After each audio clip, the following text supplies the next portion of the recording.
Mi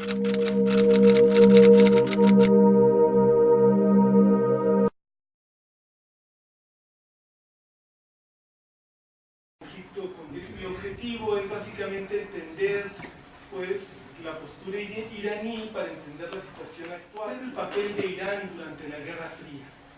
En la época de la Guerra Fría, Estados Unidos y las potencias occidentales intentaron crear un mecanismo militar para el Medio Oriente que incluyera a Turquía, Irán, Irak, Egipto principalmente, y otros países de menor tamaño, para enfrentar y contener a la Unión Soviética y poder tener un control sobre la región. Esta zona es el Golfo Pérsico, donde se encuentra la mayor parte de los recursos energéticos mundiales. En el otro lado de la península arábiga, que seguramente identifican, es el Mar Rojo, por donde pasa una gran parte del comercio mundial, y esto es cada vez más cierto. Una gran parte del comercio entre Europa, que ustedes la ubican perfectamente en el mapa, y Asia, no pasa alrededor de África, como es natural, sino que pasa por el mar. E Irán, por esa ubicación que tiene, así como Turquía, era muy importante para contener a la Unión Soviética. En este mapa vemos las repúblicas centroasiáticas, pero en aquella época, no hay que olvidar, eran todas partes de la Unión Soviética. Entonces, tener a esos países de su lado era como poner una banda de seguridad para evitar que los del bloque del este pudieran apropiarse de los recursos petroleros tan importantes que había en esa zona en caso de una tercera guerra mundial o cualquier cosa. Además, también desde el punto de vista de las potencias occidentales, en caso de una guerra, podían desde estos países, Turquía e Irán principalmente, lanzar una ofensiva contra los pozos petroleros rusos en la zona del Cáucaso, del Mar. Y ese sistema de alianzas incluye, por supuesto, a Siria, incluye al Hezbollah en el Líbano, incluye a Hamas en la banda de Gaza, y dentro de esta estrategia por reforzar su posición en la región, Irán ha iniciado o inició toda una batalla propagandística bastante hipócrita y bastante peligrosa por ganarse los corazones de los árabes, aun fueran sunitas o chiitas. Esta situación, por supuesto,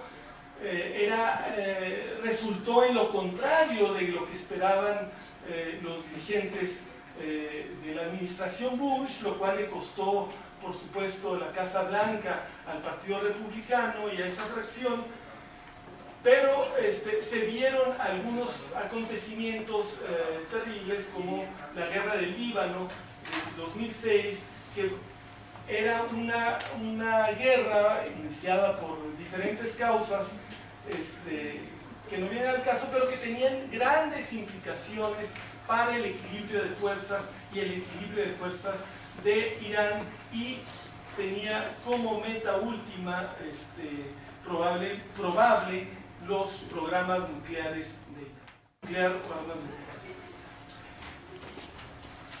Irán, como sabemos, tiene mucho petróleo. Probablemente es uno de los 3 primeros productores de petróleo, pero también es el segundo país con más reservas de gas natural en el mundo, después de Rusia y poco antes de Qatar, que es un país minúsculo, ¿verdad? Pero Irán ha utilizado la riqueza petrolera para, los recursos petroleros los ha exportado, naturalmente, pero también los ha utilizado para su propia industria.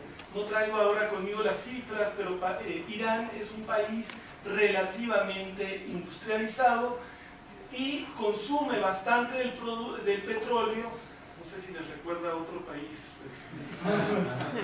para su consumo doméstico. Entonces, el argumento, al menos, digamos, de dientes para afuera, para justificar el desarrollo de la tecnología nuclear es que Irán necesita satisfacer sus requerimientos energéticos con una fuente alternativa que no sea el petróleo, para poder utilizar ese petróleo para exportar y conseguir divisas. Entonces, desarrollar pues el potencial nuclear con fines pacíficos. Ahora, la pregunta es, ¿querrá Irán realmente limitar su adquisición de potencial nuclear a fines armamentistas? Yo creo que la duda está muy justificada por el cuadro que hemos visto de la situación en la que se encuentra Irán desde el punto de vista estratégico.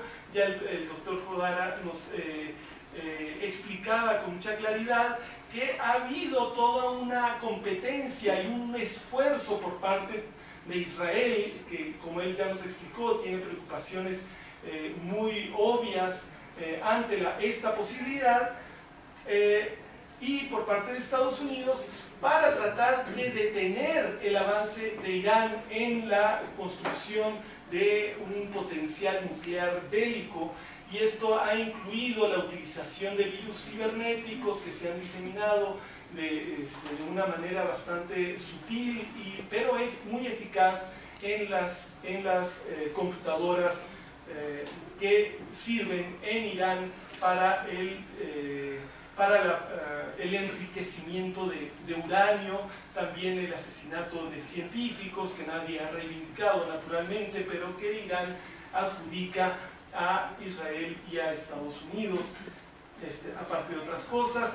También Irán ha querido responder a esto por varios medios, pero ha intentado, uno de esos medios ha sido algunas acciones que claramente también se pueden calificar como terroristas, como poner bombas en embajadas israelíes en diferentes.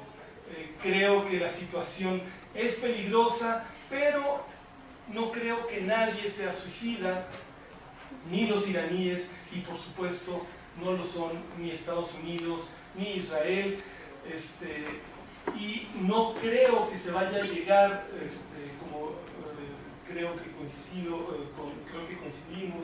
el doctor Jodara y yo, no creo que se vaya a llegar a este extremo por las implicaciones que tendría. Muchas gracias. Existe la aspiración del control occidental sobre la zona, algo que comparto, pero en probabilidades es nula la posibilidad. Sin embargo, me gustaría que hiciera énfasis en el aspecto y el apoyo ruso-China. Buenas noches, muchas gracias. Mi pregunta es más al doctor Jodara sobre la situación actual en Israel. Al parecer, esta semana se acordó que se va a disolver la Knesset, que es el parlamento y por lo tanto el gobierno en Israel. El de Rusia y China, como les decía, es un papel mitigado. O sea, ellos no quieren ponerse el alacrán en la cabeza, como decía el profesor. Eso es obvio, ¿verdad? Creo que tienen razón. En ese sentido, tampoco les conviene un debilitamiento absoluto de Irán o la desaparición de Irán como un jugador independiente. Que, bueno, ahí entraría un poco con la pregunta anterior. Yo creo que Israel es un país, bueno, el doctor va a explicar con mucho mayor conocimiento al respecto, pero Israel es un país independiente, que tiene alianzas y que tiene acuerdos, eso es obvio, ¿verdad? Pero es un país independiente. E Irán también es un país independiente que tiene alianzas y tiene acuerdos, nada más que es mucho más débil económicamente. Sin embargo, en toda esta estrategia para contrarrestar a Irán, Arabia Saudita tiene y seguirá teniendo un papel fundamental. Ahora, en cuanto a armas y en cuanto a capacidad bélica, aunque tiene un gasto militar muy elevado, su capacidad de manejo del equipo militar que tiene, como explicaba el doctor Jodara, notó algo que es muy cierto, que los saudíes no tienen la capacidad, no tienen el personal para volar los aviones ultra sofisticados que le compran a Estados Unidos. En primer lugar, la pregunta acerca de las elecciones. Las elecciones que se han fijado en Israel no tienen una fecha sagrada. en cualquier momento es posible cambiarlas, conforme a circunstancias internas o internacionales.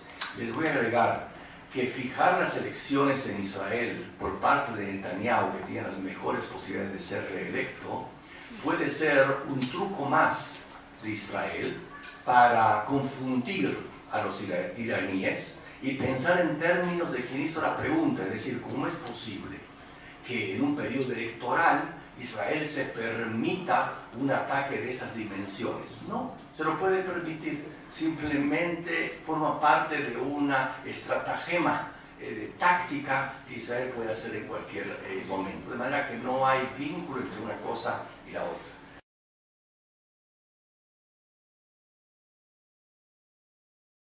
En segundo lugar, con respecto a lo que usted mencionó, tenemos que decir que la fábula no es bíblica, es de Esopo, y que ni Israel ni Irán son países títeres, y aparentemente la intención fue títeres de Washington, de Estados Unidos, etc. De ninguna manera. Israel, a pesar de que recibe ayuda norteamericana, también Egipto, debido a los tratados de Camp David, recibe $3.000 billones anuales. Sin embargo, Israel se ha negado a formar parte de la NATO hasta el día de hoy.